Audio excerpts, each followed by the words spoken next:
So welcome again. Actually, it's a little bit of a miracle that we are together here. We have guests from 4 continents. From North America, Carolyn Yoder from the US, welcome. From Mexico, Rebeca Gonzáles, welcome. From the Central West Africa, Siaka Traoré. And from Asia, and that really might be a miracle that you are here today, Amos, from Myanmar, Amos Chin. And of course, from Europe.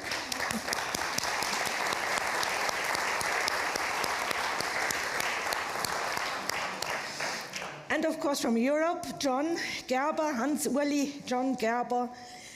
He is really an original Täufer. Yeah, this will be a morning of learning, of sharing experiences in peacemaking, in nonviolent work. We will share and learn ideas how to go on with peacemaking in this world on fire, as they told us in the title of this morning. In the first part, we will listen to presentations, experiences of our guests, and in the second part, we will have a panel discussion about that. Welcome, my name is Judith. I just was baptized here. I'm a Reformed theologian and I'm a Swiss radio journalist. And being so, I am the one with the clock, you know? I will have a look that we will be in time like a Swiss watch. So let's start with Carolyn. You may come up to the stage. Who of you, I got the book in my pocket. I want a signature from you afterwards. Do you know the book of her? It's in German, even translated. There is no excuse not having read it. You should read it. It's a small book, but it's absolutely great. And Carolyn explains to us how psychotherapy works, how peacemaking resilience can be achieved by working together on trauma and resiliation. And she shows us today in her PowerPoint what it is, the so-called STAR concept, which is already done all over the world, I think. Carolyn, it's a great pleasure to have you and to have your speech. Thank you.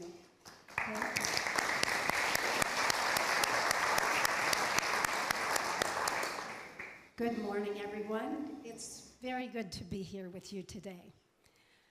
Some years ago in the United States, in Colorado, a family was leaving their Sunday morning church service when a man with a gun randomly shot into the crowd. Excuse me. 2 of the family's 4 children were killed instantly in front of them. The father, who had just completed a week-long STAR workshop training, was shot and wounded. As he lay in the hospital emergency room, dazed and in shock, he clearly saw an image on the wall in front of him, a diagram from the STAR training showing the cycles of violence that individuals and groups can fall into after trauma. And he said to himself, I'm not going there. I'm going to follow that other path that breaks cycles of violence. In another STAR training, a father from Gaza said, I see these cycles of violence lived out in the Middle East every day. I see people who were once victims themselves becoming offenders. And then I see their victims resorting to violence and revenge. He said, how can I help break these cycles of violence? We live in a world on fire. Some of us have lived in the flames for a long time. For others, it's newer. So how do we, in our small ways, interrupt these cycles of violence in the wake of atrocities, bitterness, and polarization?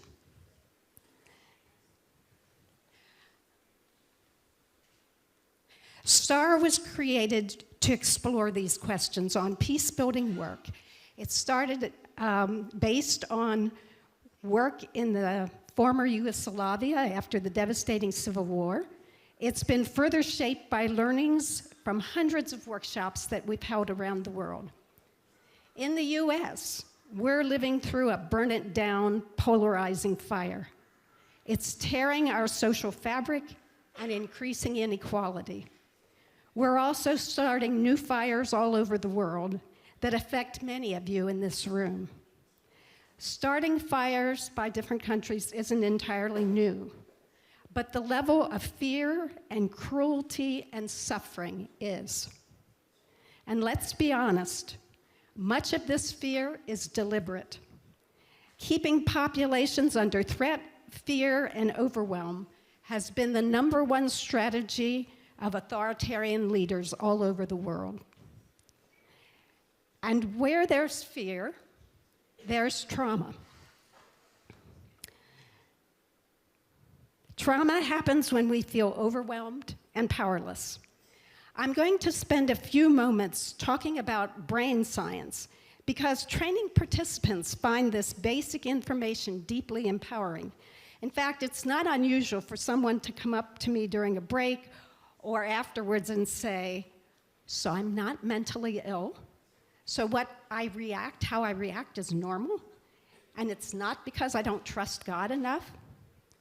When we feel safe and a true state of belonging, all parts of our brain work together like a wonderful symphony, like an integrated whole. This is true of our individual brains, and it's true of our collective nervous system. And when we're in this state, all of these are characteristics of a well-functioning brain. We have creative insights. We are able to have empathy with each other. We're able to act morally. We can extinguish fear that we really don't need to hold. We have emotional regulation and attuned communication with each other. We have access to our intuition, which leads to wisdom, and we can regulate our body sensations. But fear, threat, and trauma interrupt this functioning in the brain. And when we are pulled out of this state, our first instinct is to turn toward one another and to get safety with one another. But often that safety isn't enough, and so we automatically go into a fight-flight state. And notice what happens to the brain when that is the case. We lose all those characteristics of a well-functioning brain. And if we are even more threatened and frightened, we go into shutdown, we submit, and we collapse. And when that happens, we lose, again, look how small the brain is. That well-functioning brain is no longer available to us, and we're acting out of the lower part of our brain and out of our instincts. And this leads to cycles of violence if we don't attend to it. On the right-hand side, you see what we call the victim cycle. When we have experienced harm, we can just stay stuck in those shut-down, fight-freeze states. And we can also take out our trauma energy on other people, which is on the left side. And we act out and we harm other people. So we are helpless, acting out against others. And when this continues on, then it leads to intergenerational trauma that doesn't get addressed. I identify with this cycle of violence in that I find it really easy these days to slide into us versus them thinking. I find it really easy to demonize Trump supporters and Trump enablers and Christian nationalists. And I really have to guard my spirit against those kinds of responses so that I'm not passing on pain to others and making the situation even worse. But a different way is possible.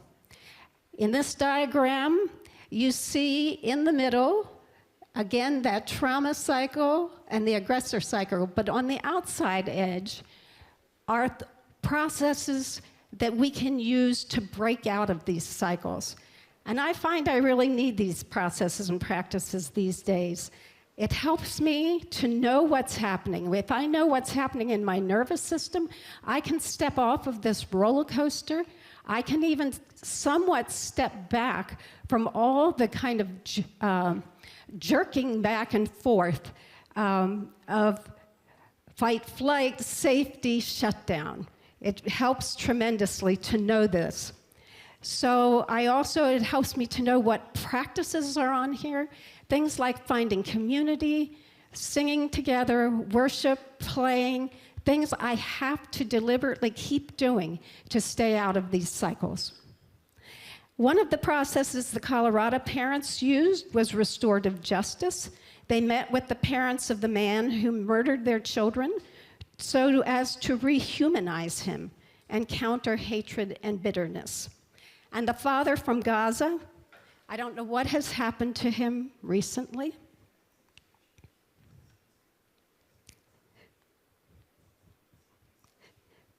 But he went home and adapted the STAR materials, integrated them with peace teachings from the Quran, and started school programs that gave children a goal greater than revenge. These are acts of courage. These are acts of healing. These break cycles of violence. As Anabaptists, we have a heritage of spiritual ancestors and current faith siblings who are acting with great courage and choosing to love and walk nonviolently in the way of Jesus. In a world on fire, may we learn from their example. Thank you.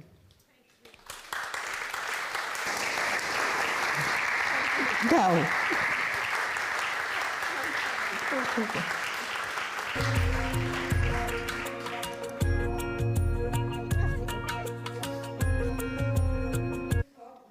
To go on talking because we are so moved by what you said. Because we are so moved by what you were saying and explaining to us, my colleagues over there thought that we wouldn't be able to go on talking, but we always can. Yes.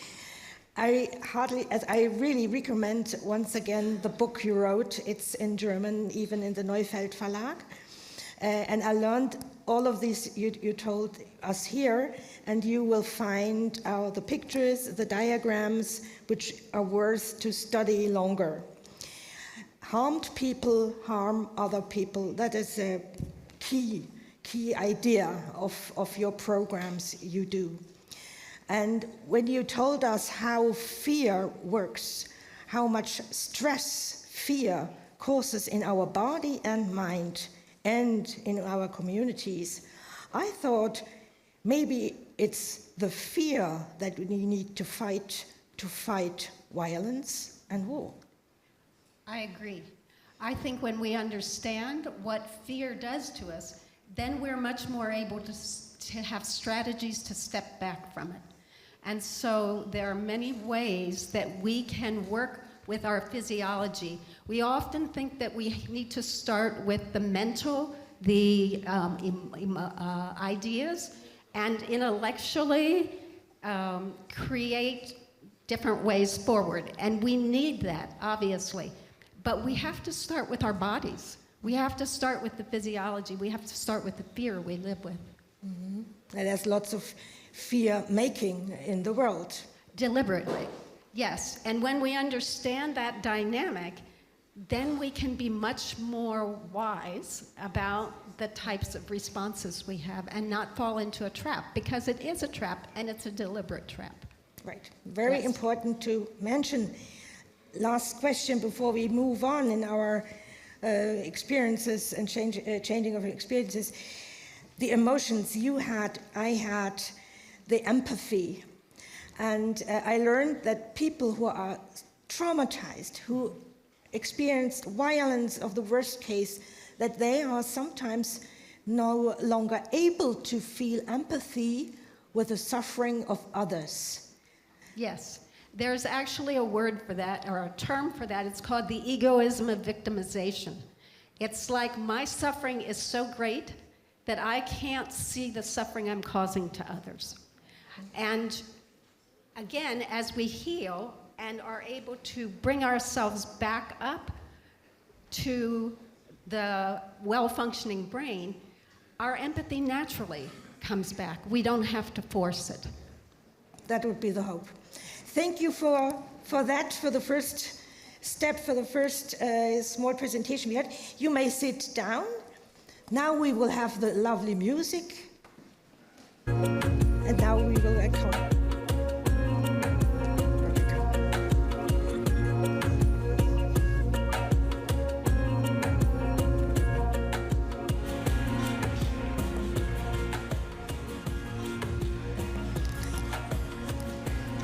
US talks free? Like, this is...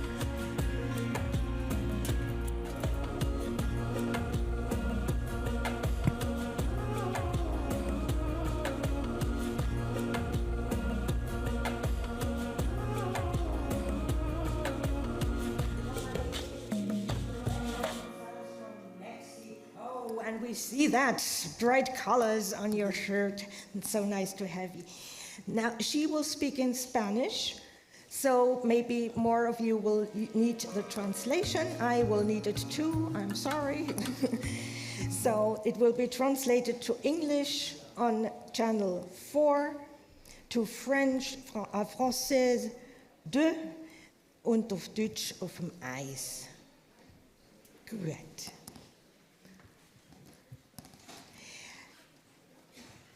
Rebecca. Mentioning Mexico, I think most of us have immediately the association of violence. There's lots of violence in Mexico, and you deal with it on the ground together with your husband. You try to help people that want to migrate from the South of America to the North, which is pretty difficult and gets more difficult every day. Lots of pushbacks and violence on this way. You take care for families who lose children. You take care even for those who don't know how to go on. It's a desperate situation. And now we are keen on knowing how do you do that and what your community gives you to encourage you, and that will encourage us, I'm sure. Muchas gracias por la invitación para compartir en esta ocasión. Quiero compartir desde la experiencia, desde la vida y desde algo muy particular en lo cual nosotros, mi esposo y yo, hemos compartido estos últimos años. Desde el 2016 nosotros salimos de la Ciudad de México y nos pusimos como voluntarios para compartir nuestra vida con muchos migrantes.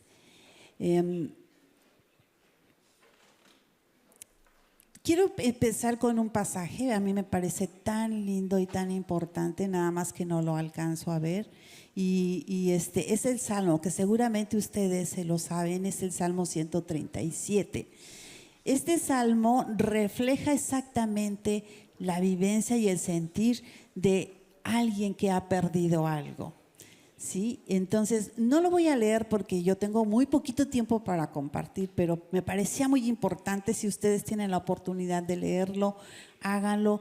Pero tiene cosas muy lindas que no solamente dice la vivencia, sino también el sentir de los que han perdido su casa, su familia, su tierra. Y quiero destacar cosas importantes, quiero destacar cosas importantes de este salmo. El salmo nos refleja la añoranza, el recordar los buenos tiempos de donde estaba. O sea, los cantores que ya no pueden cantar ni tocar sus instrumentos reflejan esa tristeza en ese salmo. Y se los dejo de tarea para que lo descubran. Refleja pérdida de sentido y dirección de la vida. El salmo está, pero con esos detalles que de veras duele el corazón cuando encontramos esos pequeños detalles. Incomprensión de los que les rodean. O sea, los están observando su tristeza y su lamento, sin embargo, ellos no los comprenden. Ellos quieren que actúen como ellos quieren, que es algo que nos encontramos mucho en la migración, ya que no comprenden lo que se vive en la migración y se exigen cambios de costumbre. Quieren que actúen como ellos quieren. Eso es algo muy importante. Y luego, cuando la exigencia se aferran, pero los que salieron de su casa se aferran a sus costumbres, se aferran a su cultura. Cuando la exigencia es voraz y frecuente, hay dos caminos. Una actitud es positiva y de sobreponerse o violentarse y vengarse. Y ahí el Salmo nos refleja ambas cosas. No significa que lo hicieron, lo violento. Sin embargo, es inevitable que sienta uno esas dos inclinaciones en el momento traumático, ¿no es cierto? Entonces, perdón por esto que estoy volteando porque yo no alcanzo a ver las letras allá. Ahí yo les voy a poner casi más fotografías. Ahí se encuentra mi esposo y yo siempre lo nombro a él porque caminamos juntos. Y nos encontramos en un espacio especial que se llama Casa de Paz. Ahí inició nuestro proceso de aprendizaje en un lugar que está cerca del centro de detención, donde nosotros recibíamos a la gente que salía, que iba a pedir asilo político y salía del centro de detención. Ese tiempo, perdón, tengo que voltearme. Este tiempo, sucedió que encontramos cosas muy interesantes, ¿sí? Dos fenómenos de alto riesgo y vulnerabilidad. La gente es muy vulnerable porque sale del centro de detención y sale así como entra, lo sacan a veces hasta descalzos y no importa que haya nieve. Entonces nosotros lo que hacíamos era rescatarles para llevarlos a ese lugar y proveerles todo lo necesario para su estabilidad. Nosotros tuvimos este privilegio de caminar y apoyar a la gente en migración desde el 2016 hasta el 2020 en este lugar que es Casa de Paz.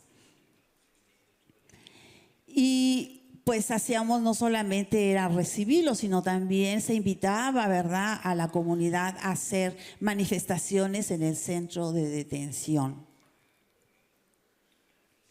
La experiencia en Aurora, Colorado, que es exactamente donde nosotros nos ubicamos, ¿verdad? Aprendimos muchas cosas muy importantes. Ahí tenemos una lista y lo siento, está todo en español. Cada caso es único. Algo que aprendimos es que cada persona es única, que tenemos que respetar sus costumbres, porque inmediatamente queremos que ellos hagan lo que yo quiero. Había momentos en que yo preparaba comida muy mexicana, según yo, muy rica, y resulta que ellos ni la conocían, ni les interesaba. Y entonces era muy triste porque pues yo me daba cuenta que no querían comer. Y terminé haciendo otras cosas, tomando otras actitudes. Ahí aprendía que tenía que hacer lo que ellos necesitaban. Y a veces cuando entraban, yo les decía, welcome. Y ellos me decían, no sé hablar inglés. Ok. Entonces buscaba mi teléfono y empezaba a platicar con ellos. Fue muy interesante tratar de aprender y de descubrir aquellas cosas que necesitaba hacer para poder ayudar a la gente. No es fácil.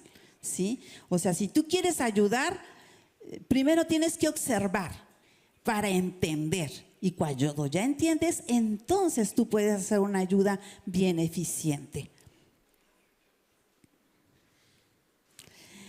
También estuvimos colaborando en una iglesia que es Casa Betania, apoyando a una iglesia donde había muchos migrantes y con condiciones diversas, en diferentes circunstancias, y entonces cada uno de ellos es especial. Hay que dar una atención personalizada. Sí, cuando queremos ayudar, cuando queremos estar con alguien, hay que hacerlo de una manera personal. Cada caso es único. Cuando regresamos a México, yo dije, ya terminamos nuestro trabajo de apoyo en la migración.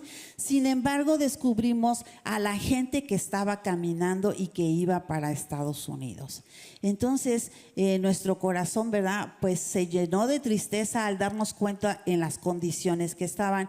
Y nosotros pudimos hacer una atención inmediata a la gente que nos encontrábamos. Encontrábamos gente muy joven, con muchos niños, con situaciones de riesgo, porque realmente muchos de los migrantes no miden el riesgo que pueden tener en el trayecto y en el camino.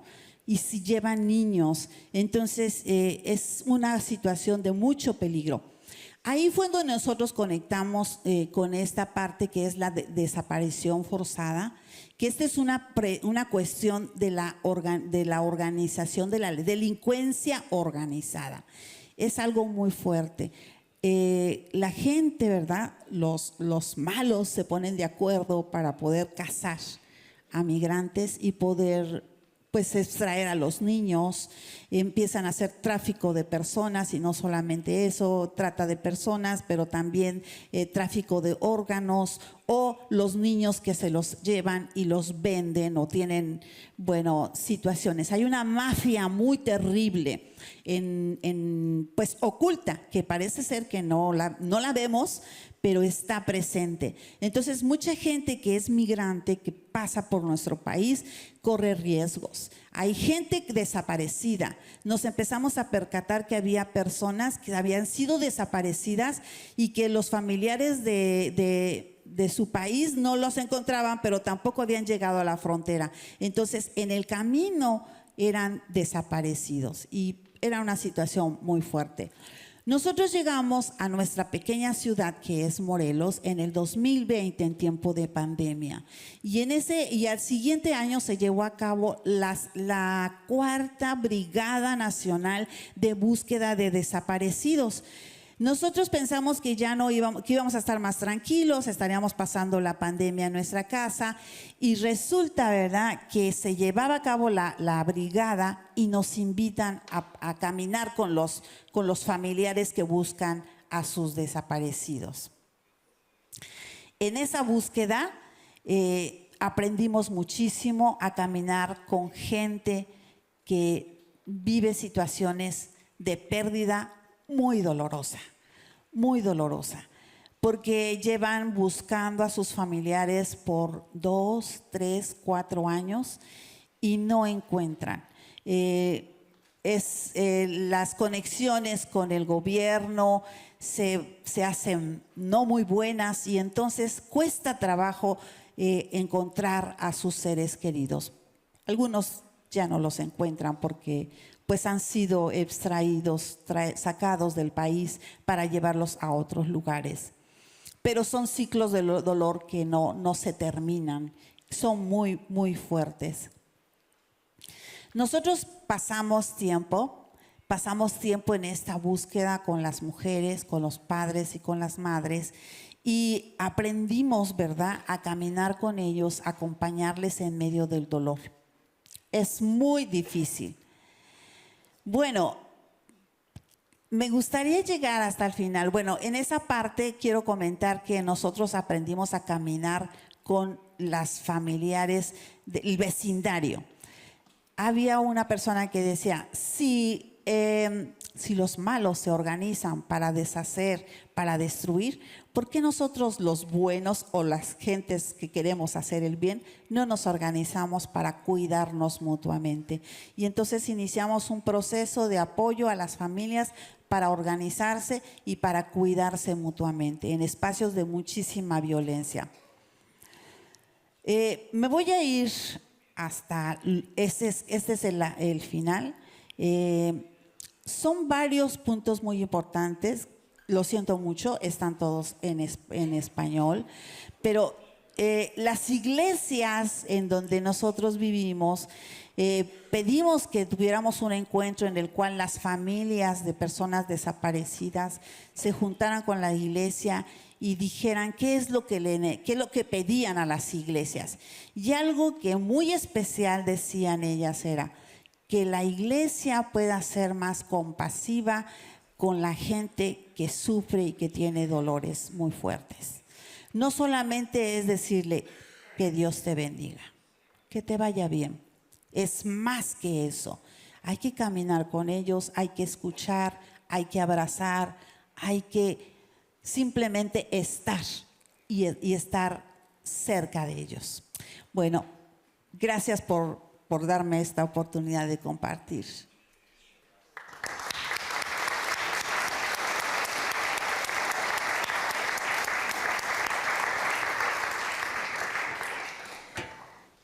Thank you so much. I hear that you have lots of cooperations, networking between churches, even with the state. Can you tell us more about these resources? I think you don't have much money to make a difference. So what resources do you have to do this work? Nosotros no contamos con recursos. Mi esposo y yo solamente nos unimos al camino de las familias que buscan a sus desaparecidos. La organización para la búsqueda de los desaparecidos es una organización, sí, comunitaria, pero que viene caminando. A nosotros nos invitaron a incluirnos, a caminar con ellos. Ese es. Entonces, ha sido pues un aprendizaje impresionante. Yo sigo aprendiendo.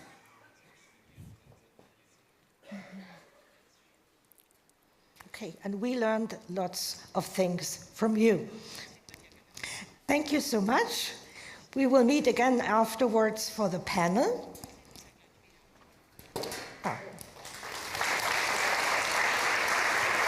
So you can go to... So.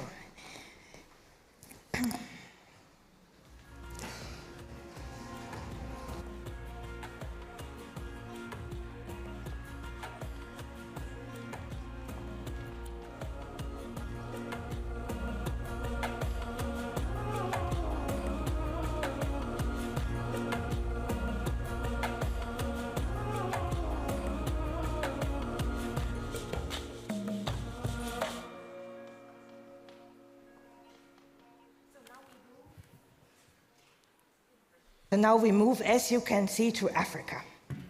Give a warm welcome to Siaka Traoré.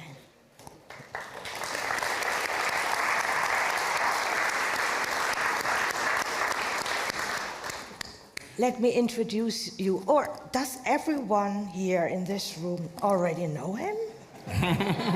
Yes? Yes. So I don't need to introduce you. Go over, start. Okay. Good afternoon.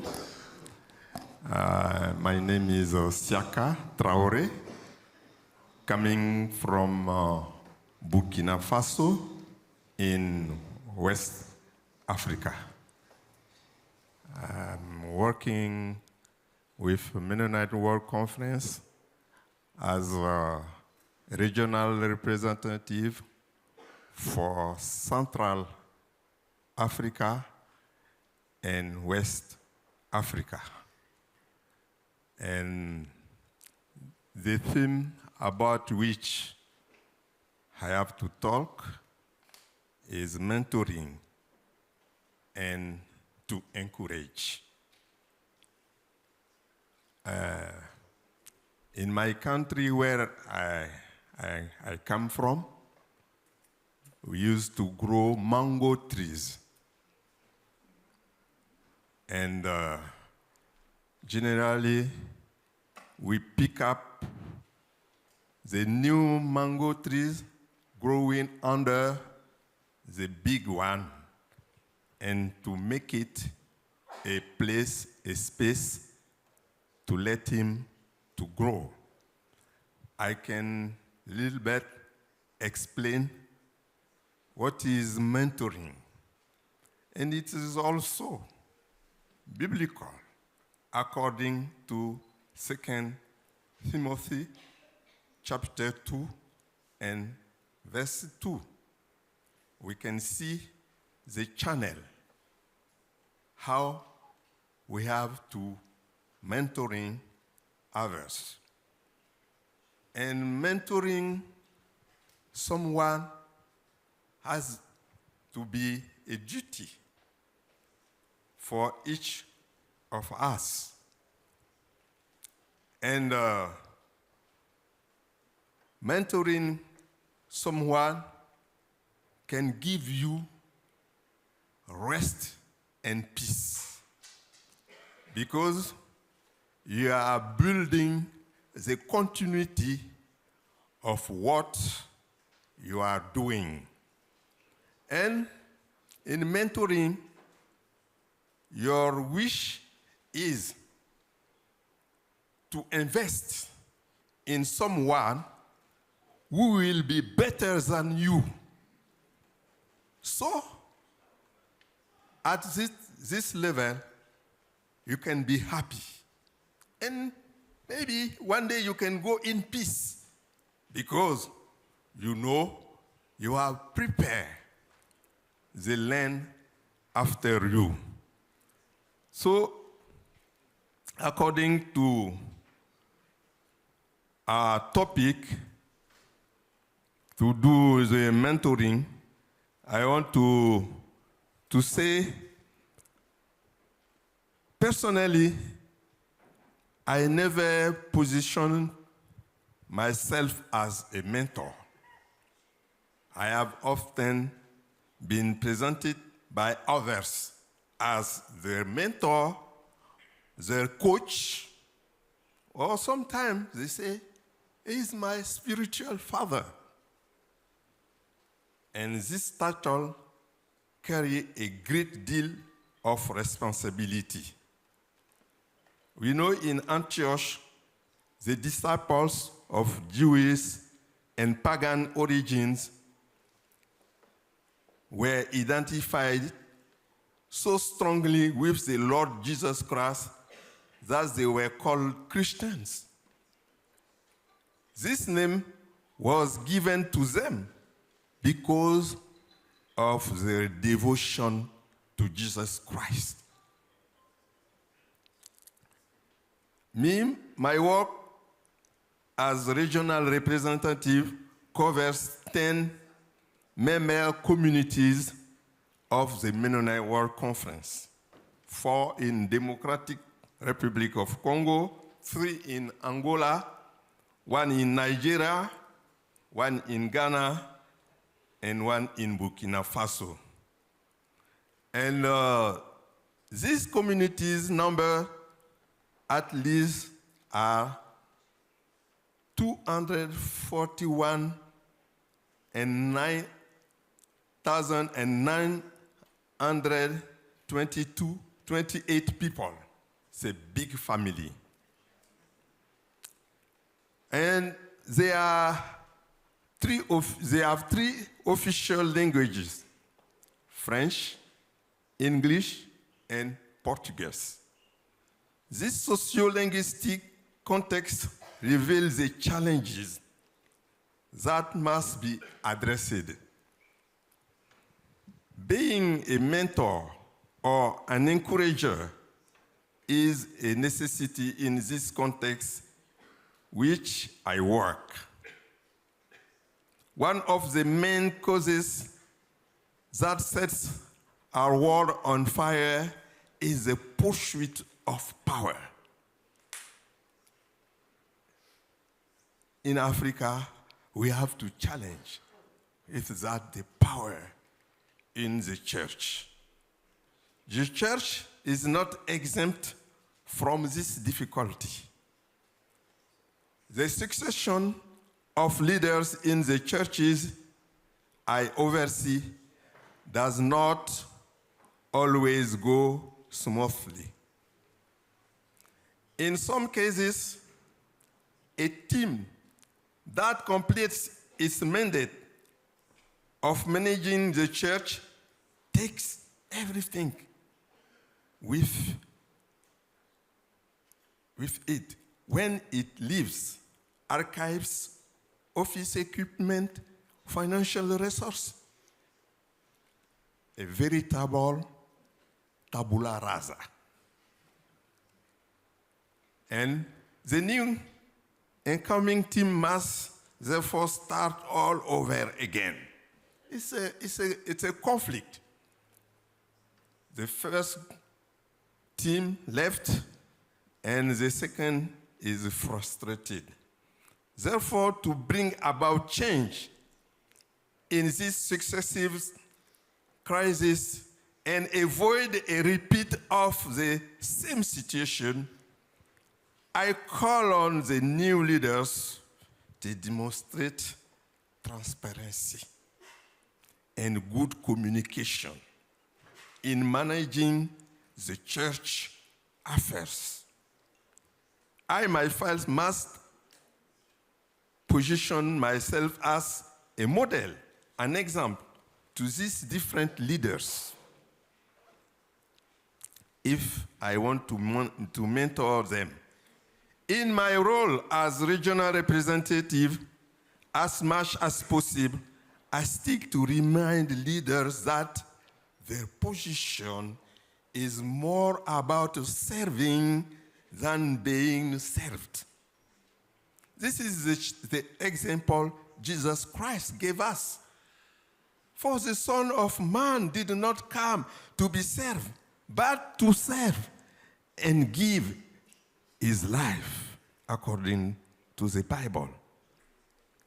As much possible, I avoid promoting my role as regional representative as a privileged position, but rather as a bridge between the MWC member churches and the MWC in this role. I need humility to gain their trust. They are my colleagues, my brothers and sisters, but also my friends. There is no distance between us. We try to work together. To encourage, you have to identify with the others. You have to have empathy. Above all, you have to listen to them. Listen actively and with interest. I identify with them in relation to the life of the community, suffering with those who suffer, and rejoicing with those who rejoice. I find the work I do in the context of Central and West Africa very important. Knowing the context, I must give a good understanding of the Mennonite World Conference. Many leaders see sometimes the MWC as an NGO. This perception of the MWC gives them the idea that they can solicit financial funds for MWC, for different projects.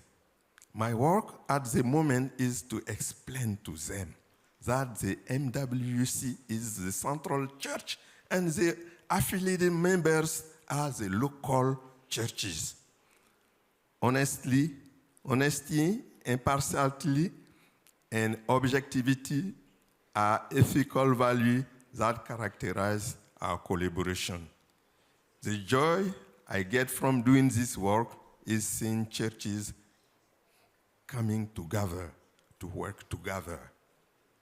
God sends blessing where there is peace and unity. And just this 5th day, we try to manage a conflict between a Mennonite church coming from Congo and MWC. We sit down with Cesar, Anna, Janet, the leaders, and myself. Before this meeting, they were so angry. And they say, we will cut off our relationships with MWC. I said, don't think in that way. Let's go and listen one and another and understand how we can find a peace way. We are a historic peace churches, and we have to demonstrate peace. Conflict is not a lack of, I don't know. Le conflit, la paix n'est pas le manque de conflit. Huh? So it went very well. We were all happy, and they are here. And Anna is in peace. Cesar also, and Janet and myself. Thank you. Thank you.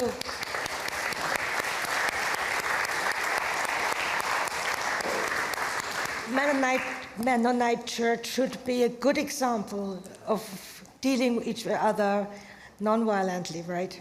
And you are an example of a pastor who is a mediator, who brings people together and who doesn't care for power, but for love, right? Yeah. You may sit down now. We have the panel afterwards, and I think something of that will be part of the discussion we have. Okay. Thank you so much.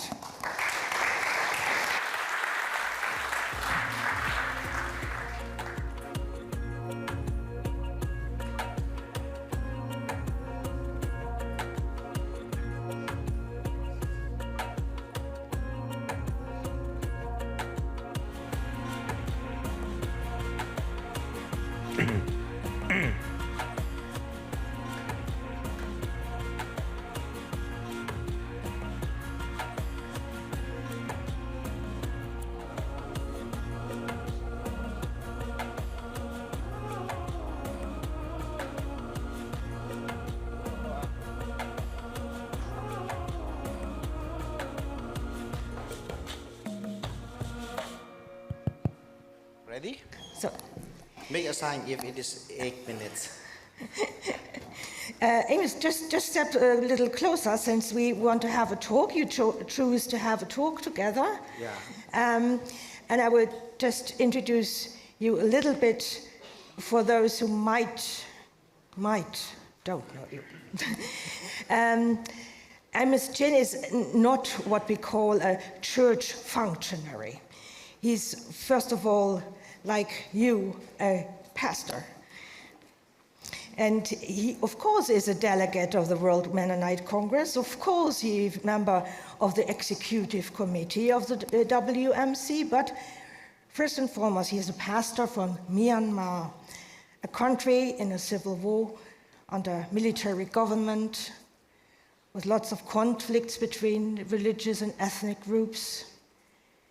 A pastor that wants to save his youth, his young people, from getting involved in war, from going to the army. That's what Amos does. And as I already said at the beginning, it's a miracle to have you here, coming through this world on fire to us today, to Zurich. You decided to have a talk with me. I don't know if you read the questions I developed. Courage to laugh. Maybe you can tell us in a big nutshell, the situation in Myanmar. Yes. Shortly as it's possible, but that people can imagine I will try. What you are facing there as Mennonite Christians. Okay, thank you. I'll try to finish within 8 minutes. Okay. Okay, that's not a talk. Okay. Okay, so I will not introduce myself very long. I am Amos Chin from Myanmar, the very far east of the world. It is between the largest country, China and India. So Myanmar has about 65 million people, and now we are under the military junta. And I would like to say two things about courage to love in baptism and courage to love in persecution. So will be very short, don't worry about that. So I was converted and get Jesus Christ at my 21 age. I was born in a Buddhist family. So Myanmar is a Buddhist country. Myanmar is a Buddhist country. It is about 90% are Buddhist and Christians are about 4 or 5%. And I was saved at my 21 and I got water baptism in my 28 way. Because in our country, baptism is very, very serious. So that time, I want to get water baptism when I got saved. But my family, my background is a Buddhist family. So my father, my family, they told me that if you get water baptism, you will be expelled and kicked out from the home. So I afraid. And after 3 years, I make my decision. So I got water baptism. And what I mean is that water baptism, when I got water baptism, I make my decision, sacrifice my life. And I was kicked out from the family. And these water baptisms continue now in Myanmar. And now our Mennonite church converts many, many Buddhist people. 1,000 people are converted. And these people, these Buddhist converts people, actually they are afraid to get water baptism. Because water baptism is very serious. So if they get water baptism, the community will be excommunicated. However, they love God and they receive water baptism. So what I want to say is that we love Jesus. And many Myanmar Buddhist converts sacrifice their life and they have a courage. So it is continue. So secondly, I would like to say that as you are aware that our country is now under the military. The civil war is started from 2021 until now. The conflict and the war is worse than ever before. Every time killing and the military bombing village town, the military killing his own civilian. So for Mennonites, we have great challenge because we teach about peace, nonviolence, and pacifism. So the Myanmar military government, they make order consecration. So many young people now, every 18 to 35 old ladies or boys must be enlisted. So this is the order. So many young people are afraid and to hide and run from their home. And sometimes many people want to abroad. So now in this year, the military government stopped young people to go to outside at airport and border passing. from 18 to 35 young people are not allowed to go out. And so we Mennonites are teaching about that. And so the military is trying to find out young people and arrest forcefully and get trained military and sent to the front of the war. So in our church, in the capital, 2 times the military raid and get in the church while we are serving the service. And 3 young people are arrested. And in Myanmar, our congregation members are almost young people under 40. So I am the oldest one like that. I am now 50, so I am the oldest. So many young people are interested. So what I would like to say is that to attend on Sunday the church it is very dangerous. But still, our young people are attending the church. They have courage to love. They have a courage because they love God. And we also teach about our young people pacifism. So this is unofficial because the government has made officially conscription. So, but we Mennonites teach about not to get in the military. But we still teach our young people not to get involved in the war because there is 2 groups, the military and the revolutionary armies also. They both are trying to find out young people to get in their military. So now, however, we are teaching our young people and they are very convinced that Anabaptist education and peace. So this is my testimony. Thank you.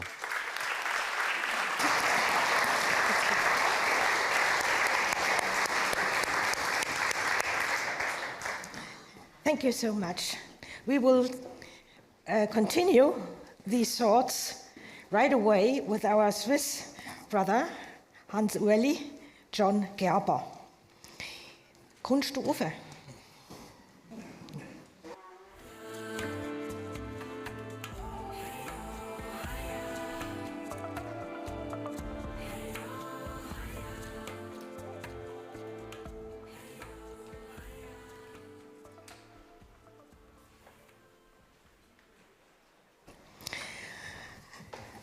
Hansuli added to his Swiss name Hansuli John because he's so much involved in international affairs, in the World Council of Churches, with the United Nations Health Program for all of his life. So Hansuli seemed to be quite difficult for people in Asia or Africa. So he chose the name John as well. Hansuli, are you not a little bit frustrated right now in this world in fire? You worked for conflict transformation, you accompanied programs of reconciliation on the Balkan, after the Balkan Wars, all over the world. So many decades now. Aren't you frustrated today? Today I'm not frustrated at all. Because of all of you and because of us being together here in Zurich, 500 years after this movement began. Am I frustrated in general? I'm not sure that it's the right word. I'm concerned, I'm very concerned, and I'm sometimes very angry. And sometimes I feel despair. I'm not afraid. Well, I'm a little bit afraid for my grandchildren. my children and grandchildren, honestly, sometimes, and not so much for myself. But I'm concerned about the general direction that things go. But I'm also encouraged because, I'm not sure how long I have to explain that, but because this has to do with our topic here, right? And I will want to say a few words about violence, because the violence is the one thing that has preoccupied me for many, many years. But today I'm happy, and it's good for all of us that there are days when we can be happy. In our world, we need such moments as now and as we have today. And I wish it for all of us that we feel moments and that we go through moments of du répit, where we find rest, where we can breathe, and where we can find encouragement and support. Very important. The community is key for us. Yeah, I think that's according to what Carolyn Yoder already said. It's so important to have the community and the moments of breathing very deeply. But being conscious and aware. Being conscious and aware. Since you are such a diplomat of conflict resolution, I would like to ask 2 more questions before we go to the panel.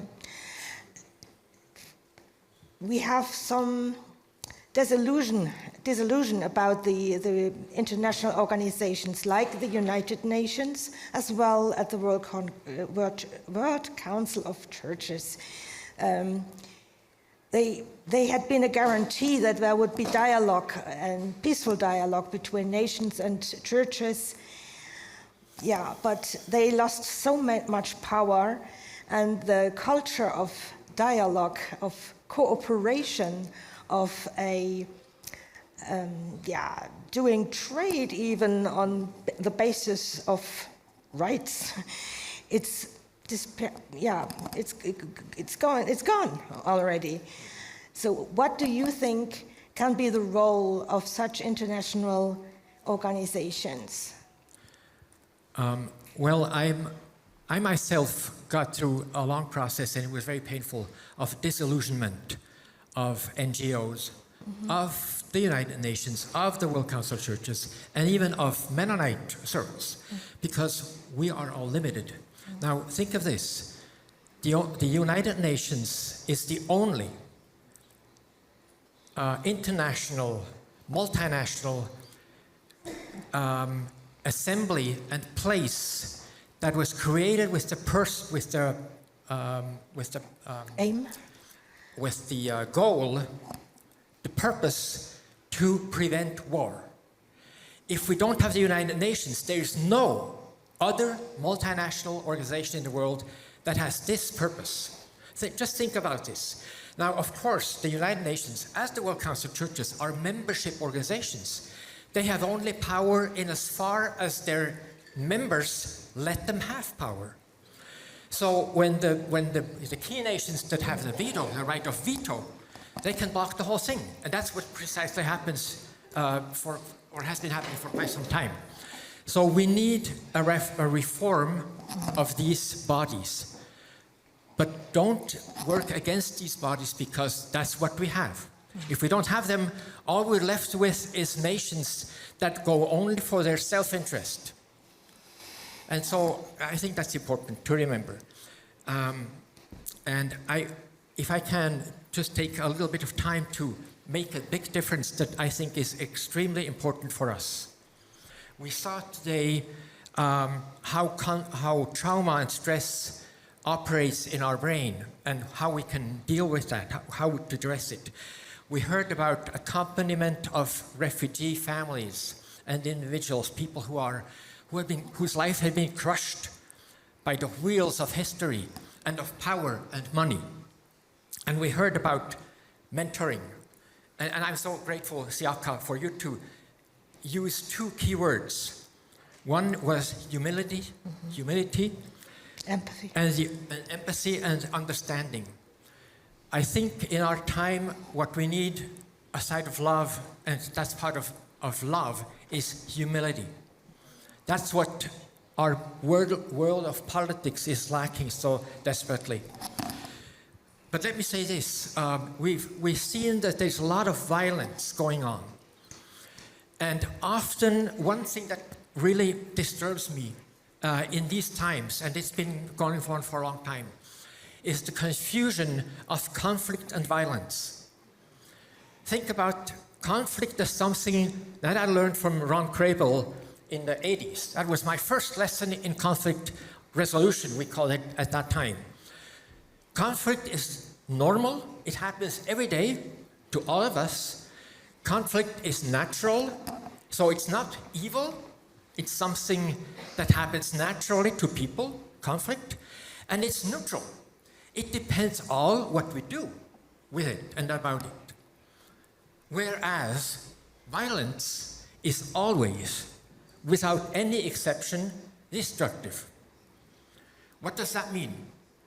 It means that we should not use the term conflict when we talk about war and violence. And I tell that to my colleagues, journalists. Don't talk about conflict when you talk about war. And also, think of conflict as something that happens to us and that we can use to improve our lives. Which is why, as one other person from whom I've learned a lot, Jean-Paul Lederach, as he puts it, rather than trying to resolve conflict, we want to transform the conflict. And the conflict will transform us. I'm sorry, I need a little bit of water here. Yeah. I can do a advertising spot.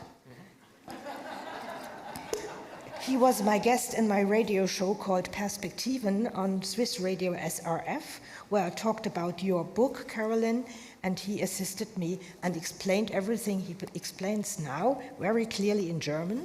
For those who speak German and understand it, it's a recommendation for you to listen. Now, back to you. And it has had consequences, Judith. I've had phone calls and emails about this, and because we all need help with conflict. I'm a person who is shy of conflict, so I prefer to run away and get away from it, or just avoid it. But that's not a really good solution to avoid it. Sometimes we can avoid it. But think of it as a chance, an opportunity for change, for transformation, which we need in our life. Conflict is the sign that something needs to change. And so that's what we want to work. I come back to violence. And I want to say, I have two quotes on violence. One is from Friedrich Hacker, who was a psychiatrist in Austria. The first person in the world, as far as I know, and I've studied a lot about it, who analyzed violence, who studied violence. And just think about the fact that violence has only been studied in the past century. So as of the 1920s, 30s. Before that, violence was just taken for granted as something natural, normal, which it doesn't have to be. So here's what Friedrich Hacker said. Violence is the problem of which it pretends to be the solution. Gewalt ist das Problem, als dessen Lösung sie sich ausgibt. So to me, that was an eye-opener. Violence is the problem of which it pretends to be the solution. And my second quote of the day is from Alexander Solzhenitsyn in his Gulag, in his book and story. You know, he was a prisoner at the archipelago Gulag under the Soviet Union. And he wrote this about violence within the Soviet context, but it applies to any dictatorial or authoritarian context. He says, violence can only be covered up by the lie, and the lie will only maintain, and the violence will only maintain the lie. So it's violence and the lie are intrinsically related. Gandhi said something similar about violence. Violence is a lie, and it is there to perpetuate lies. And you need violence also to maintain the lie, or to cover it up, right? So I think for us it is very important that we distinguish these two things, conflict and violence. So the question that I pose to myself constantly, to our community, to my community, Anabaptist Mennonite in Switzerland, and to the world community today is this: where do we put our faith in? Obviously, many of our governments put their faith and trust in violence, in violent means, to do whatever, either to conquer, or to maintain. Do we put our faith in violence, or do we put our faith in the liberation which is promised to us and which comes as a promise and a challenge and a calling, a vocation? And I'll stop for here now because our time is running. Thank you so much.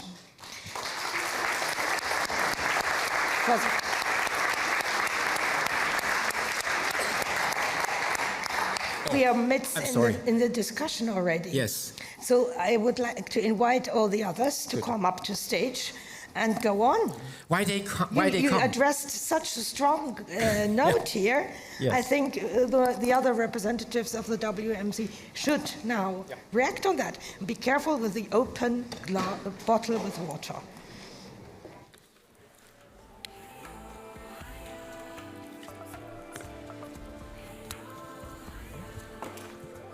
Okay.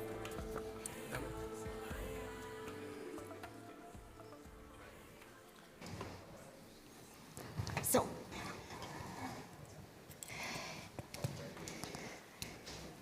these chairs aren't fun for everybody. Especially not for us, Carolyn, right? Okay. We have now another 15 minutes to discuss in plenum. You already react very, very nicely to each other during the morning, where we exchanged learnings from your work for peace and nonviolence. And I would like to give you a note to the round. What do you think? Is it now the day that Mennonites and Anabaptists should reconsider how important it is to think about violence and to avoid it and to work against it in a non-violent way? Please. Thank you. In 2023, a young president who came in the power asked to all the population a contribution for the war. And in Burkina Faso. And when I heard this message from our Mennonite church president,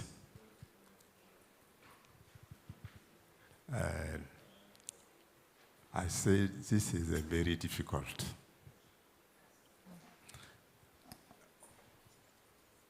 Everybody brought something, the businessmen, the NGO. I said, all the evangelical churches, we have 14 evangelical churches in our federation. All of them brought a contribution. I said to my president, we cannot do that. It is against our conviction. We are a historic peace church. We cannot give our money for war. They changed the term and say, oh, contribution for peace. I say, how will you use this money to make peace? Buying weapons. I said to our president, it can be a kind of persecution for us, but we will not give anything. And we are the only church which didn't give.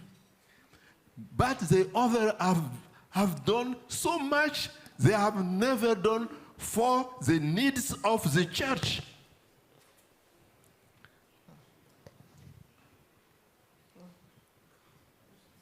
So what? It's yours. It's mine.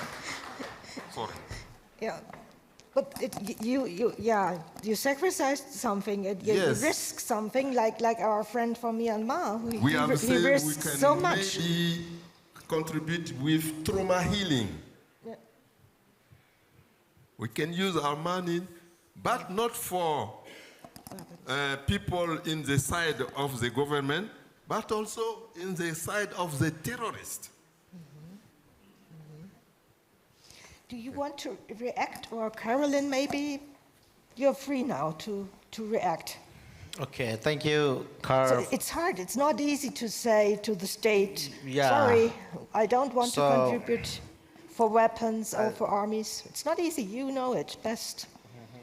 Yeah, because sometimes violence and conflict, that you make a difference between the meaning of conflict and violence. It is. I really agree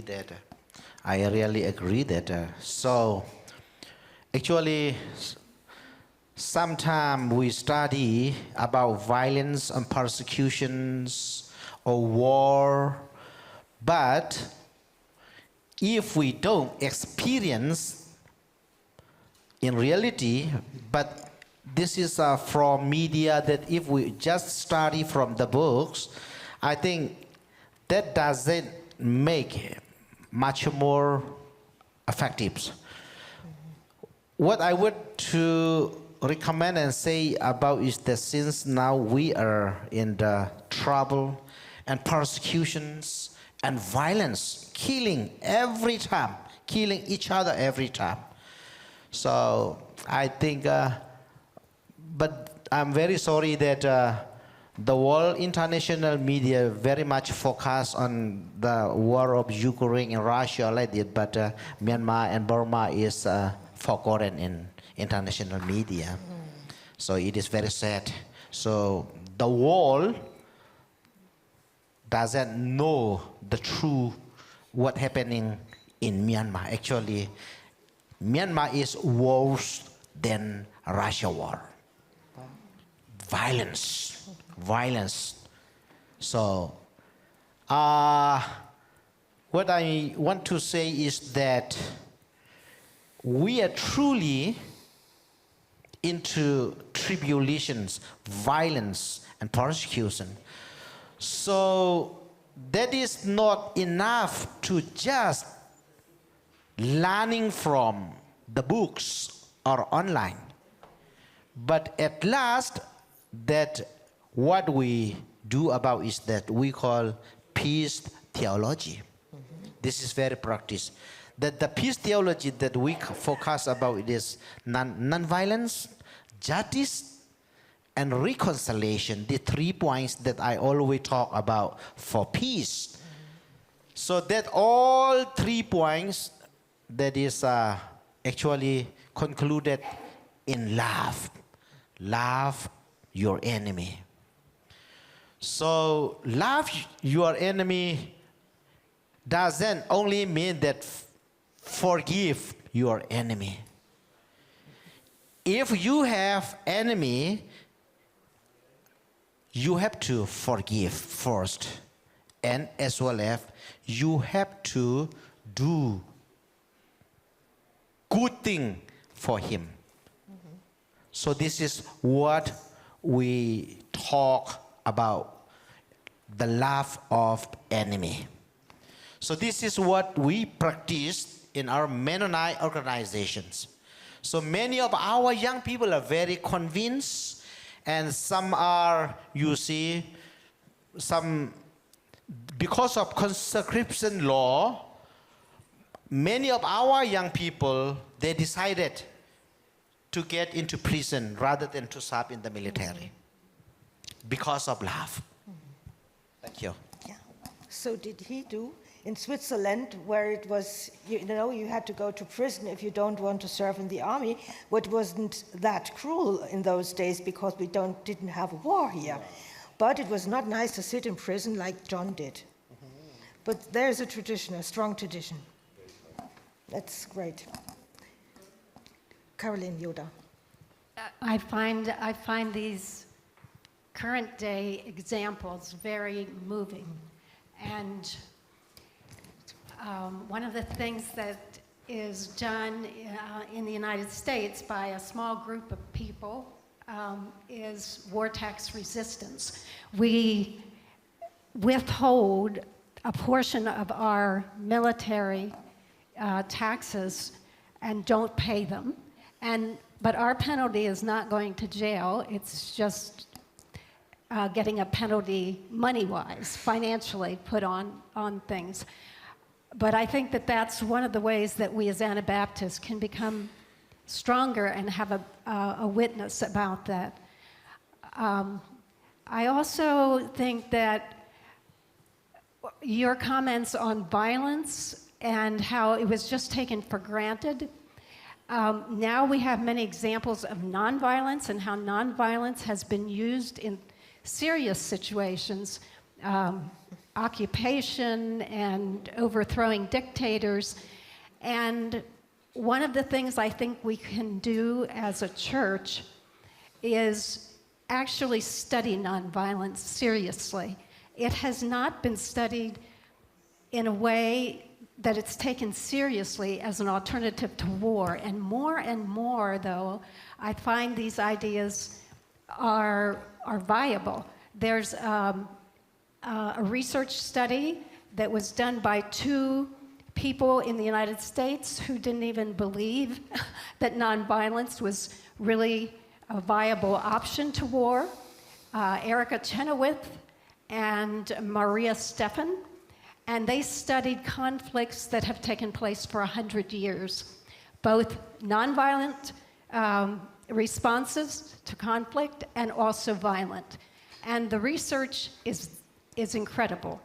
They found that the average violent conflict, nonviolent conflict, to work it out takes 3 years. So it's a study. It's not just something soft, but there are ways to do it, and the research shows this. But the average violent conflict took 9 years. And they also found that when nonviolence was used, countries were more likely to become democracies afterwards. Where violence was used, within 10 years, there was much more possibility of a civil war breaking out. And there's many other things that they found. So one of my longings for us is, as societies, is that we really learn to study nonviolence, really take it seriously, and give it a chance. So we have studies, we have science about this, empiristic studies, numbers, that nonviolent ways of peacemaking work, and they last. They last better than the violent ones. So why don't governments don't use it more? The answer is fairly quick on that. There's clearly money. The military-industrial complex is enormous. You can't imagine the amount of money. And it's a very corrupt business. The corruption is just after the corruption on drugs worldwide. This is a huge complex, and it's way beyond nations. But national leaders are involved in the business. So you can read Andrew Feinstein's books on the shadow world, about the world armament. That's where it comes from. It's not about national security. National security is a pretext for it. These weapons have to be used. You have to try them out. It's just like, technology does not get invented just to be sitting in a corner. It wants to be used. And we all fall into the trap, don't we? So that's part of it. That would be another topic, although, on technology. But I just want to say that about the world armament, which we tend to underestimate, the importance and the size that it takes. Yeah. The power behind that, yes. Rebecca, you have the last word. That's always the most important one, since we are running out of time. Rebecca. You are on grassroots levels working for the people, to give them shelter, to give them food, to give them mental and psychological help, the migrants at the border. Does it interest you when we talk about the great politics? Does it matter? How do you feel connected to this? Claro, porque el resultado de toda la violencia que se ejerce con la gente migrante, la gente que es desaparecida, es a causa de políticas y de relaciones también internacionales, y también de la violencia organizada, de toda esta gente que se pone de acuerdo para hacer y desaparecer o vender personas o hacer trata de personas. Es un resultado de todo esto. Entonces, creo que la Iglesia tiene en sus manos la posibilidad de hacer el acompañamiento cercano con la gente que necesita. Y eso es algo muy retador, porque es muy fácil solamente orar en nuestras congregaciones por el que sufre y no ir más allá. ¿Sí? A veces lo tenemos hasta en la misma iglesia y solo le decimos que Dios te bendiga, y si pudiendo hacer algo más. Yo creo mucho en la no violencia activa, pero activa, en la que hago acciones concretas para caminar con los que están siendo violentados. Y empieza desde lo más sencillo, desde el que está junto a mí. A veces podemos tener un vecino o alguien cercano que está sufriendo y no hacemos nada. O sea, solamente queremos que el gobierno, que las organizaciones hagan trabajo que a mí me toca hacer. Thank you. Sí, entonces, gracias. That like the way you live Christianity, the way you do church would be a good example for the world. You do it in your society in this very difficult situation, to be an example and to, like Jesus said, it's a small seed, but it can grow. Is it okay for you if I do it like it to close here? Because people want to have their lunch, and that's also a kind of human right.